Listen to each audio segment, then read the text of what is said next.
नमस्कार, मैं कुमार वरुण, लेखक की दुनिया इस विशेष कार्यक्रम में आप सभी दर्शकों का हार्दिक स्वागत और अभिनंदन।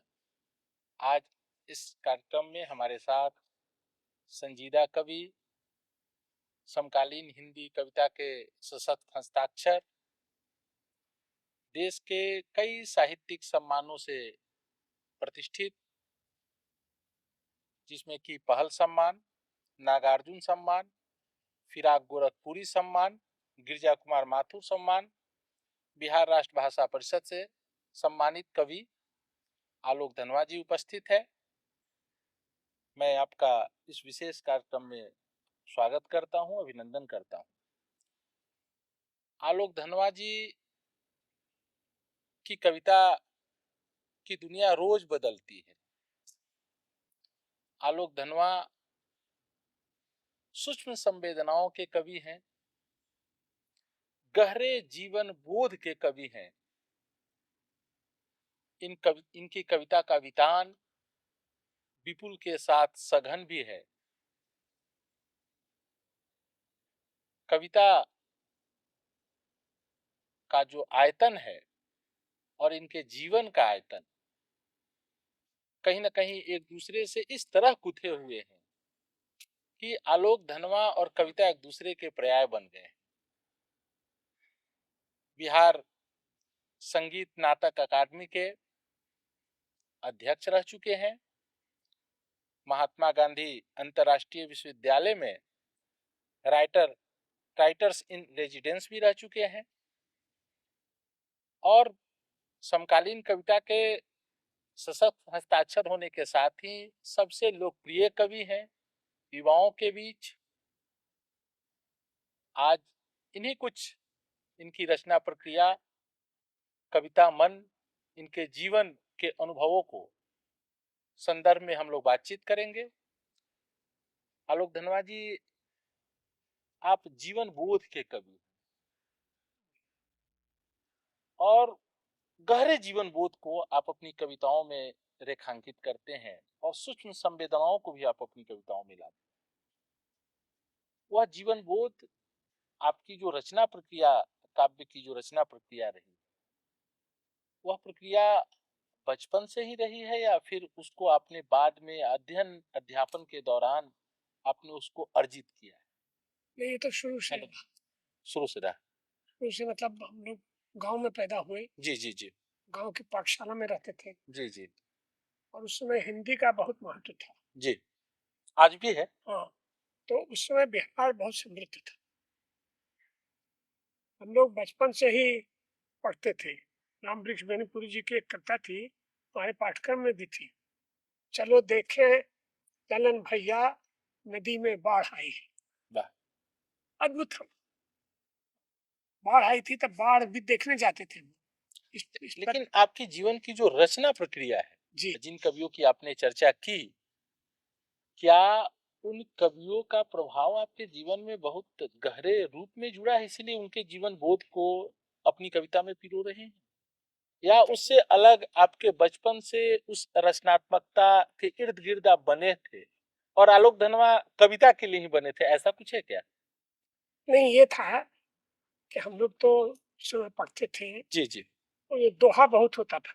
जी पाठशाला में जी दोहा था और जितने बड़े कवि हैं, लेखक हैं यहाँ के, उनकी रचनाएं थी, जी जिसमें एक उदाहरण मैंने दिया, चलो देखें ललन भैया जी नदी में बाढ़ आई है, ये राम लक्ष्मणपुरी। उसके बाद तो फिर जब थोड़ा बड़े हो गए, मैट्रिक कर लिया और फिर मैं यहाँ पटना। पटना कॉलेज में आया। पहले जी बीएन कॉलेज में दिए, लोगों ने कहा कि नहीं आप पटना कॉलेज चले जाइए, अच्छा है वहाँ। तो फिर पटना कॉलेज में आ गए। तो जो कविता की भावना है, जी उसका कोई सीधा मार्ग नहीं है। जी एक गिलहरी जो डाल के अंतिम सिरे तक आ जाती है, बहुत अच्छी बात आप कर रहे हैं। दूसरे लोग समझते हैं कि गिर जाएगी वो गिलहरी, गिरती नहीं है। वो अंतिम पत्ती तक जाती है गिलहरी जी और फिर वहां से वो कुछ अपने लिए कुछ दाने चुनती है, हाँ चुनती है, कुछ पत्तियां खाती है, खाती है। फिर वहां से लौट जाती है। जी, तो प्रकृति जो है वो इतनी मतलब विविधताओं से भरा है। समृद्ध है। जी, कोई जैसे नेवला है, नेवले पर कविता है, नागार्जुन की बड़ी बाबा नागार्जुन की, बहुत अद्भुत। अच्छी कविता, अद्भुत कविता। तो इन कवियों से ही हमने सीखा। राष्ट्रकवि दिनकर की जो है कलम आज उनकी जय है, और बसवंती हुंकार, जी, रश्मि रथी, कुरुक्षेत्र, जी, तो सबसे हम लोग प्रभावित थे। तो जितने कवि थे, जी, खासकर यहाँ के कवि जी, और बाहर के कवियों में भी अध्ययन होता था हिंदी की कक्षाओं में, और बाहर के कवियों में नियाला को पढ़ते थे, महाप्राण नियाला को। और नियाला कम समझ जीवन के प्रारंभिक जो हैं बचपन के कुछ यादें, अपनी माँ के साथ, अपने उस आस-पास के जीवन को जिस रूप में आपने देखा, उसके बारे में कुछ बताएँ? गांव के थे, तो गांव में तो हर जात के लोग थे, जी, हिंदू भी थे, मुसलमान भी थे, जी, और बहुत ही समरस समाज था। जी, जो आजादी की लड़ाई के समय जो समाज था, जी, जिसमें हम लोग पटना कॉलेज के छात्र थे, जी, इसमें समरस था समाज, आज की तरह नहीं था। तो उससे भी कविता समृद्ध होती है, और पाठ्यक्रम अच्छा था हम लोग का। हमारे यहाँ विद्वान लोग थे, जी, जी, आचार्य नरेंद्र रोशन शर्मा, और जो उनके गुरु थे कृष्णनाथ रेणु के, जी, जी, और मेरे गुरु थे दिनकर जी भी उनको बहुत मानते थे। उन्होंने महिला आंचल पढ़ती पर कथा। जी, तो जिस बचपन की बात आप बार बार करते हैं, जी, तो वो बचपन तो छोड़ के आपको जाएगा नहीं। कोई ऐसा व्यक्ति नहीं है जो अपने बचपन को भूल जाए, हुँ। और जो अपने बचपन को भूल जाएगा वो तो मतलब बोध विहीन हो जाएगा। बड़ी अच्छी बात आपने कही कि जो बचपन को भूल जाएगा, वो बोध विहीन हो जाएगा। लेकिन आपकी जो कविता की दुनिया है और आपकी जो दुनिया है, आपकी कविता का शीर्षक है जो पहले काव्य संग्रह आपके प्रकाशित हुए, दुनिया रोज बनती है। हाँ, आपकी भी दुनिया रोज बनती है क्या? हाँ, बनती है। किस रूप में बनती है? बनती है मतलब जो मैं पढ़ाता था, जी, जैसे दिल्ली में जब मैं पढ़ाता था, जी, जी, तो बच्चों को बोलना सिखाता था। जी, शैशव, शैशव, सुषमा। जी, तो बच्चे लड़के लड़कियों को कठिनाई होती थी शुद्ध हिंदी में कैसे बोले। ये मैं पढ़ाता था वहाँ श्री राम सेंटर में। लेकिन जब कुछ दिनों बाद बच्चे समझ गए कि ये क्या सिखाना चाहता है। हुँ, और जैसे संगीत की दुनिया, जी, तो संगीत से आप जुड़ेंगे, तो हमारे यहाँ तो बड़े बड़े गायक हुए, ध्रुपद के गायक थे पद्मश्री पंडित सियाराम तिवारी, जी, जी, बहुत बड़े गायक थे ध्रुपद के, उनको भी सुना हमने। जी, और जो दशहरे में यहाँ बहुत बड़ी संगीत सभाएं होती थी, जी, दशहरे में सप्तमी के दिन से ही शुरू हुई। पटना में, हाँ, सप्तमी, अष्टमी, नवमी, दशमी के दिन, जी, नवमी की सुबह समाप्त हो जाती। तो दुनिया भर के जो सब अच्छे गायक थे, तबला वादक थे, मैंने लिखा भी है उसको। और जो सितारा देवी इतनी बड़ी नर्तकी हुई, जी। और लक्ष्मण महाराज जी सब आते थे। लेकिन एक बात और है कि आपकी कविता का जो मिजाज है और आपके प्रारंभिक दौर की जो कविताएं आप जी जी लिख रहे थे और नई दुनिया रोज बनती है जो प्रकाशित है और हाल में जो आपके संग्रह प्रकाशित हुए मुलाकातें, हर दोनों के मिजाज में फर्क है। एक तरफ आप मार्क्स की तरफ, मार्क्सवाद की तरफ, उस क्रांति की तरफ आपकी 28 भूमिका, साल का अंतर है ना। वो क्रांति के से बरक्स आप यहाँ गांधी की तरफ ज्यादा मुड़ते हैं, प्रेम की तरफ ज्यादा मुड़ते गांधी के तो हैं। इस पहले भी यात्रा सम्मान को आप करते किस रूप में देखते हैं? हैं। इस यात्रा को उम्र के पड़ाव की यात्रा है या कविता की ही यात्रा है या जीवन की यात्रा है? जीवन की ही यात्रा है, जो राष्ट्रीय जीवन है हमारा। जी, उसमें ये था कि हम लोग गांधी के प्रति तो हमेशा लगाव था, जी, नेहरू के प्रति लगाव था, जी, जवाहरलाल नेहरू, पटेल साहब के प्रति लगाव था, जी, अम्बेडकर के प्रति लगाव था। जी। तो वो लगाव तो आज भी है। लेकिन वो लगाव की बात मैं नहीं कर रहा हूँ। मैं कह रहा हूँ कि वो आप वैचारिक जो परिवर्तन हुए आपके जीवन में, चारों में देखिए अनुभव विचार से परिवर्तन होता है। आपको शुरू में ऐसा लगता था आप अगर क्या? खटाई खाते हैं जी, तो खटाई हम लोग खाते थे कैसे, आपको बता दें। जी, हमारे जो श्रोता हैं या दर्शक हैं वो बहुत लाभान्वित होंगे जी, कि जो मिठुआ आम होता था जी, जी, जी। उसको हम लोग तोड़ लेते थे हाँ, बगीचे से, जी, और उसको महीन महीन चाकू से काट देते थे। उसमें थोड़ा नमक डाल देते थे हाँ, और गमछी में बांध करके हाँ।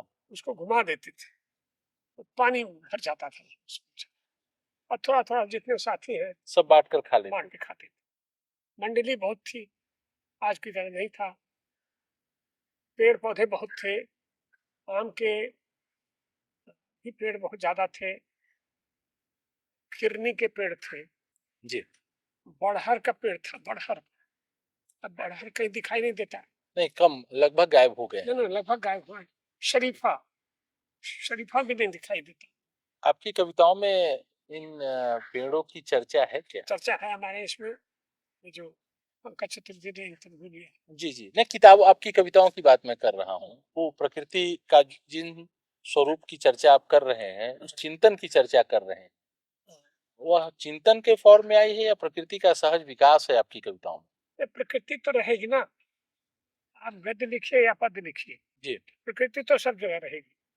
आपकी कविता का जो मिजाज है जिसकी तरफ मैं इशारा करना चाह रहा हूँ, आप उस तरफ जा नहीं रहे हैं कि कहीं न कहीं मार्क्सवाद से गांधीवाद की तरफ पलायन। नहीं, पलायन नहीं है, ये तो सब जुड़ी हुई है। सेकेंड वर्ल्ड वॉर में जी, सबसे ज्यादा कौन लोग लड़े? 6 करोड़ लोग शहीद हुए। जी, जी, जी। वो जो हिटलर के खिलाफ लड़ने वाली जो फौज थी, वो लाल फौज थी। पलायन इस संदर्भ में मैं कह रहा हूँ कि जब भी बात होती है तो कहा जाता है कि आलोक धनवा प्रेम और उल्लास के कवि हैं। जीवन बोध तो है ही, उसके गहरे संदर्भ जरूर जुड़े हुए हैं, लेकिन आलोक धनवा मूलतः प्रेम के कवि।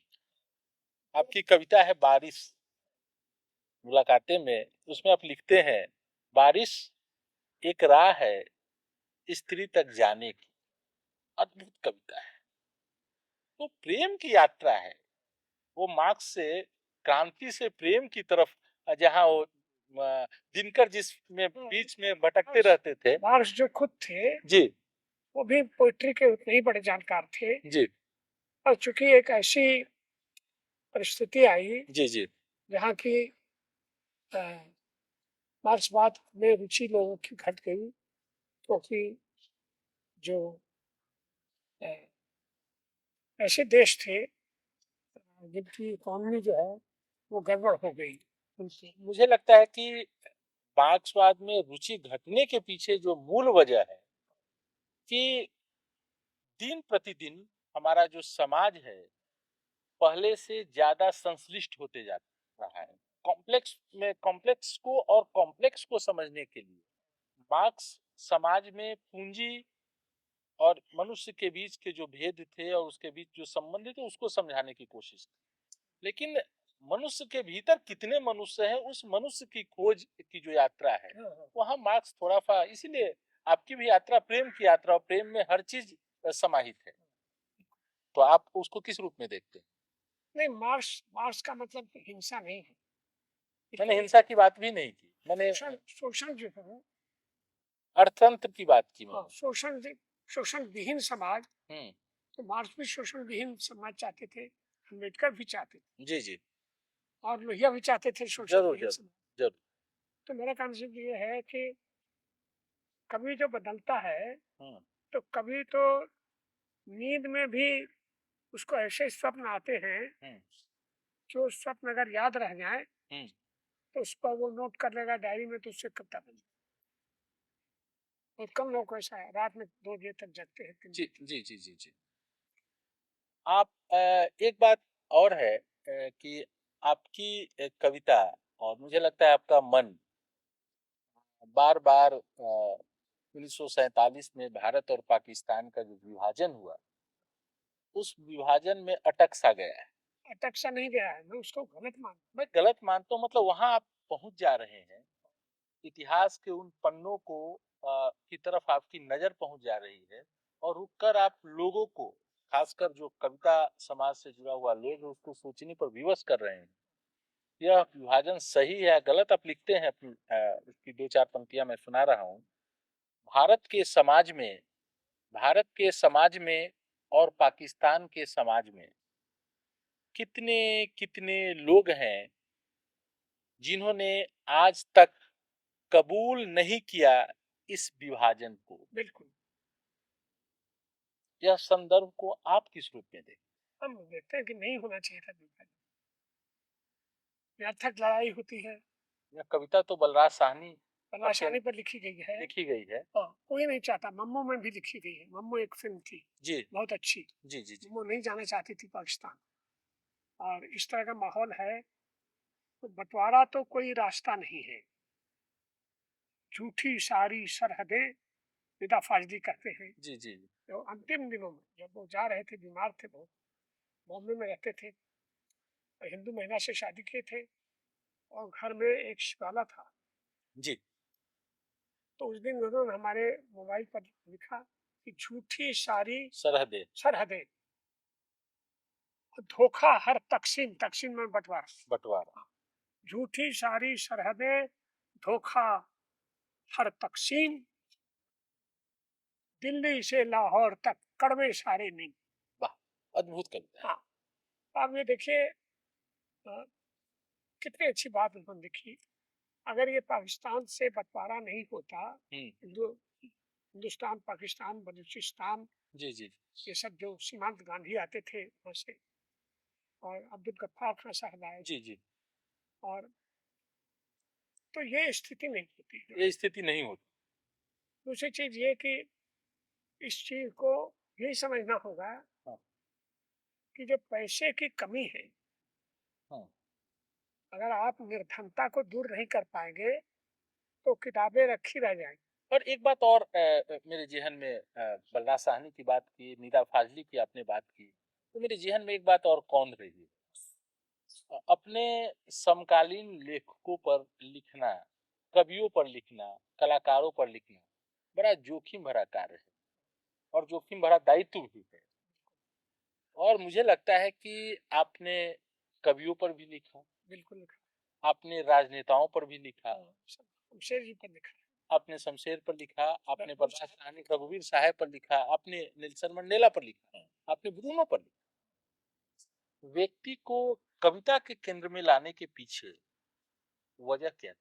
सामान्य तौर पर बड़े कवि ऐसा नहीं करते हैं। नहीं, ये बड़े छोटे का सवाल नहीं है, हमारी अपनी रुचि का सवाल है। जी। मंडेला पर कहाँ कविता लिखते हैं लोग, लेकिन हम नहीं लिखते। मंडेला जो नेल्सन मंडेला पर जो अपनी कविता लिखी उसकी दो पंक्ति में सुनाना चाहता हूँ। सुनाइए। न्याय की महान कला मनुष्य मात्र की गरिमा से जुड़ी है।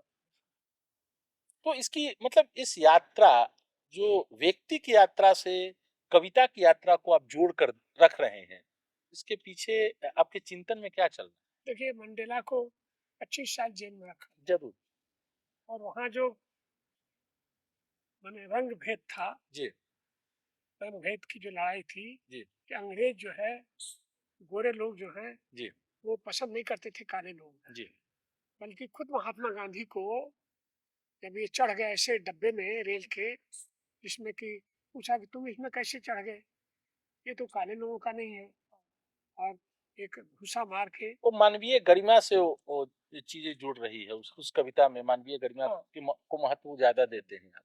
लेकिन मंडेला जब आए फिर पावर में, हाँ, पहली बार चुनाव हुआ, जी, जी, जी। पूरी दुनिया का जनमत तैयार था, हम्म, मंडेला फिर से राष्ट्रपति बनेंगे। तो जब मंडेला फिर तैयार हुए तो उन्होंने कहा कि गोरे लोगों को हम कोई सजा नहीं देंगे, हम्म। जो गोरे लोगों ने हमको सजा दिया, हम उनको सजा नहीं देंगे। यदि भारतीय दर्शन के लिहाज से कहा जाए तो जैन धर्म में इस परंपरा का निर्वहन बखूबी किया जाता अच्छी है। बात है। जैनों के यहाँ वो कहते हैं कि किसी को सजा देने की जरूरत नहीं, यदि वो मुझे कष्ट भी दिए तो भी हम क्षमा करने की एक पूरी परंपरा है जैनों के यहाँ। उस परंपरा से भी आप परिचित हैं और उस परंपरा अच्छा, को आपने महसूस किया है। एक बात और है, आपकी कविता की चर्चा हो और प्रेम की चर्चा न हो तो भी अच्छा नहीं लगता है, और जब प्रेम की चर्चा हो तो आपकी एक कविता भागी हुई लड़कियां बहुत वो तो कोर्स में चल रही है। पूरी देश में सबसे ज्यादा जो लोकप्रिय कविता के तौर पर आज भी है, लेकिन इस पर एक आरोप भी है कि आप लड़कियों को सशक्त ही केवल नहीं कर रहे हैं, बल्कि जो सामाजिक दायरा है, सामाजिक एक संस्कृति है, उस संस्कृति को तोड़ने की कोशिश कर रहे हैं।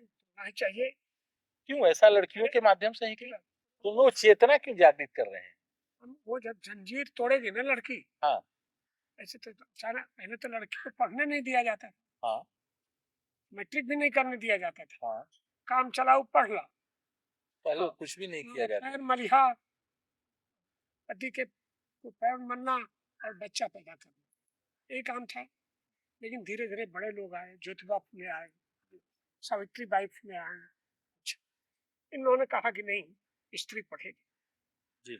वेद पुराण तक नहीं पढ़ सकती थी स्त्री, वेद को छू नहीं सकती थी स्त्री। आज भी है कई तरह की। अब नहीं, नहीं, कई तरह की पाबंदी आज भी है। पाबंदी है, लेकिन इस उसकी धज्जे उड़ा दी नहीं नेहरू ने। इस देश में नेहरू ने, अम्बेडकर ने और गांधी जी ने। जी, गांधी जी की तो पत्नी साथ साथ चलती थी, जी, कस्तूरबा, तो जयप्रकाश जी और दूसरे सारे लोग। सबसे बड़ी चीज ये है कि कोई जो बड़ा सामाजिक आंदोलन होता है, उसमें जो जेल का फाटक खुल जाता है, तो अगर आपका घर जेल का फाटक है, जी। बंद रहता है, जिसको पुरुष ही खोलते हैं और बंद करते हैं, वहां से हजारों लड़कियां निकली, अब मुझे लगता है कि तो ग्रह पर जा रही हैं। मुझे लगता है कि ये आपकी जो ये कविता है, इससे लड़कियों की चेतना में एक तरह का परिवर्तन, बहुत परिवर्तन हुआ। वो परिवर्तन हुआ है। उस परिवर्तन को आम जन ने भी महसूस किया है। सिनेमा भी करता है इसको। सिनेमा भी करता है। बिल्कुल, सिनेमा क्या कहता है, इसे ही रहिए आप।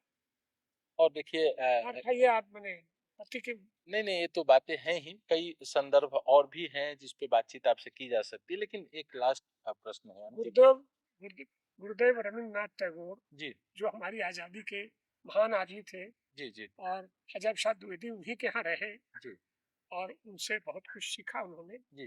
तो गुरुदेव ने तो हर तरह के शोषण के विरुद्ध उन्होंने लड़ाई।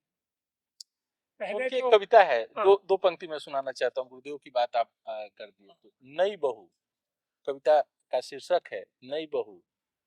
तुम आधी खुली खिड़की के किनारे खड़ी हो, नई बहू हो क्या? क्या बिंब है कि महिलाएं आधी खुली जब खिड़की हो तो नई बहू होने का प्रतीक है, बिंब के तौर पर उभारते। अद्भुत कविता है जिसकी बात आप कर रहे हैं, मुझे लगता है जिसकी तरफ इशारा कर रहे हैं। उसमें तो रविन्द्रनाथ टैगोर तो इतने महान थे। राजा राम मोहन राय, जी। जो आंदोलन चला था सती प्रथा का विरोध वो हुआ, पूरा बंगाल का आंदोलन था, और बंगाल का आंदोलन नहीं, पूरे देश में। उसका एक परिवर्तन के तौर पर देखा गया। लेकिन एक और प्रश्न है, जो कि समय का अभाव है, मैं चाहूंगा कि समकालीन युवा लेखकों के साथ आप, आपके गहरे सरोकार रहे, और कहीं ना कहीं युवा लेखक आपसे बहुत कुछ सीखते भी हैं, आते हैं हमारे रूम में, चले आते हैं। और उनको आप क्या संदेश देना चाहेंगे? हमारे यहाँ लड़के आती हैं, जी, बहुत बड़ी संख्या में आती हैं। जी, जी। और लड़के आते हैं, जो कोई पीएचडी करती है लड़की, हम्म। वो भी पूछती है कि कैसे करे पीएचडी। वाह, हमसे ज्यादा अनुभव आपको है, आपके प्रोफेसर हैं। जी, जी। तो ये जो युवा पीढ़ी है, हाँ, यही ना हमको जीवित रखेगी। आप उन्हें संदेश क्या देना चाहेंगे? संदेश ये देना चाहूंगा कि पहले तो वो देशभक्त बने, अपने देश की रक्षा के लिए तैयार रहे, जैसे जी, भगत सिंह तैयार रहते थे, जी, जी, चंद्रशेखर आजाद तैयार रहते जी, थे, जी, जी। राजगुरु सुखदेव। हम्म। और दूसरा ये कहना है हमारा कि उनको अपनी माँ, अपने पिता और पड़ोसी, सबके दुख में उनकी सेवा करना। हाँ, ये बहुत बड़ी अच्छी बातें आपने कही कि अपने माँ अपने आसपास सबके दुख में अपनी भी दुख को महसूस करे। इसीलिए मैं कह सकता हूँ बहुत ही गंभीरता के साथ ये बात कि आलोक धर्मा मूलतः प्रेम के साथ-साथ दायित्व बोध के भी कवि हैं। वो जीवन के दायित्व बोध की तरफ भी युवाओं को संदेश देते हैं। साथ ही युग बोध के भी कवि हैं, अपने समकालीन जीवन बोध के साथ अपने आसपास की घटनाओं को अपनी कविताओं का विषय बनाते हैं। एक सफल कवि के साथ-साथ सभी तरह के सामाजिक सांस्कृतिक जो सक्रियता है, उसमें वहाँ मौजूद होते हैं आलोक धनवा। आलोक धनवा हमारे आसपास है। आलोक धनवा की दुनिया ही केवल रोज नहीं बनती है, बल्कि हमारी भी दुनिया रोज बनती है। उसमें रोज एक नए तरह का नयापन देखने को मिलता है और आलोक धनवा की कविता उस नयापन को बहुत ही शिद्दत के साथ महसूस करती है और उस नयापन में एक ताजगी भरने का काम करती है। आप आए इस विशेष कार्यक्रम में, मैं आपका धन्यवाद ज्ञापन करता हूँ, आभार व्यक्त करता हूँ। बहुत बहुत